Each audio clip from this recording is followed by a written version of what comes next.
There are a group of things that actually constitute the risk factors for cardiovascular disease.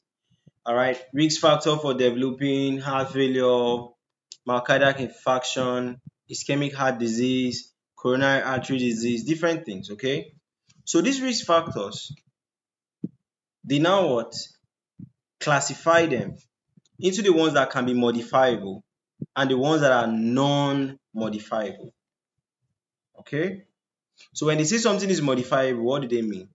They mean that this thing, if it is there and probably you change your lifestyle, you change, okay, it just simply means that this thing can be taken out.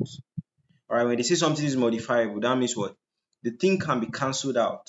Okay, but something is more non-modifiable, it's more of like something that is part of you, you can't actually take it out.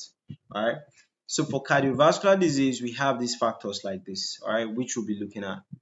So this is the slide here. And you can see these are the major risk factors for cardiovascular disease. We have the modifiable ones, then we have the non-modifiable ones. Modifiable ones are the ones that can be taken out. Non-modifiable ones are the ones that are part of you. So first of all, let's look at the non-modifiable ones. Non-modifiable risk factors for cardiovascular disease include age.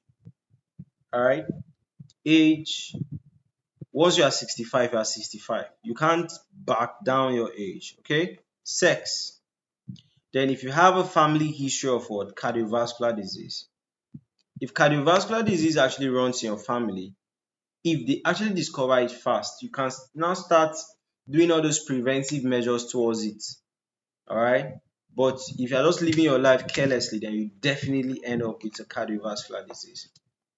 Then for modifiable ones, these are the ones that you can take them out. If you have what? A high total level of cholesterol in the body, you simply just reduce foods that what? Deposit a lot of cholesterol in the body and you are fine. All right.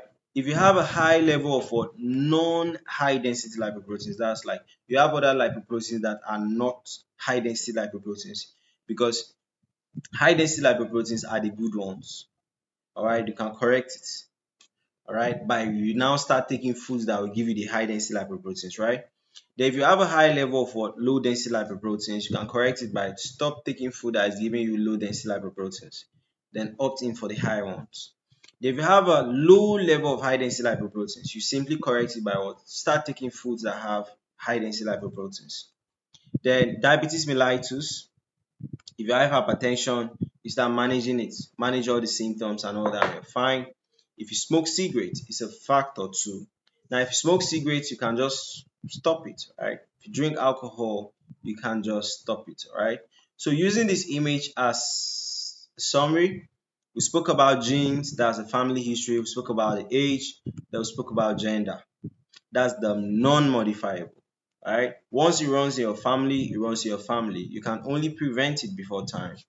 Then for the modifiable ones, we have things like smoking, high blood pressure, low blood cholesterol, high blood cholesterol, physical inactivity. That means you're not doing exercise, you're just doing just video game.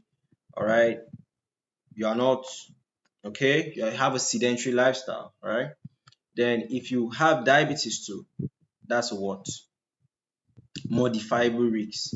All right, so that's it for the risk factors for cardiovascular disease.